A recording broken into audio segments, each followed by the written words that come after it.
Welcome to Virupakshi news channel. వార్తలు చదువుతున్నది విరూపాక్షి లతారెడ్డి. ఈనాటి వార్తా విశేషాలు మీకోసం. ఆధ్యాత్మిక మహాపాదయాత్రకు ఆహ్వానం. సిరుల తల్లి తిరుచానూరు శ్రీ పద్మావతి అమ్మవారికి ప్రతి ఏటా కార్తీక మాసంలో జరిగే బ్రహ్మోత్సవాలలో గజవాహన సేవకు తుమ్మలగుంట శ్రీ కళ్యాణ వెంకటేశ్వర స్వామి వారి ఆలయం నుంచి పట్టు వస్త్రాలు సమర్పించడం ఆనవాయితీ. ఈ మేరకు ఈ నెల 21వ తేదీ శుక్రవారం అమ్మవారి గజ వాహన సేవకు తుడా మాజీ చైర్మన్, టీటీడీ మాజీ పాలక మండలి సభ్యులు శ్రీ చెవిరెడ్డి మోహిత్ రెడ్డి గారు సారె సమర్పణ చేయనున్నారు.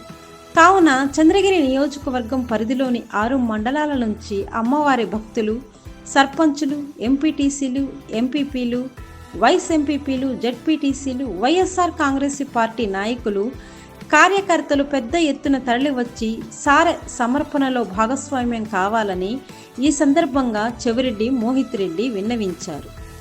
ఆధ్యాత్మిక మహాపాదయాత్ర సాగేది ఇలా: ఉదయం 6 గంటలకు తుమ్మలగుంట శ్రీ కళ్యాణ వెంకటేశ్వర స్వామి ఆలయం నుంచి 7 గంటలకు గాంధీపురం, 8 గంటలకు అవిలాల, ఉదయం 8:30 గంటలకు లింగేశ్వర నగర్, 9 గంటలకు శ్రీనివాసపురం, 9:30కు పద్మావతిపురం, ఉదయం 10 గంటలకు యోగి మల్లవరం, ఉదయం 11 గంటలకు తిరుచానూరు, ఉదయం 11:30 అమ్మవారి ఆలయం, మధ్యాహ్నం 12 గంటల సమయంలో ఆలయంలో అమ్మవారికి సారె సమర్పణ చేస్తామని ఈ సందర్భంగా చెవిరెడ్డి కుటుంబీకులు తెలిపారు.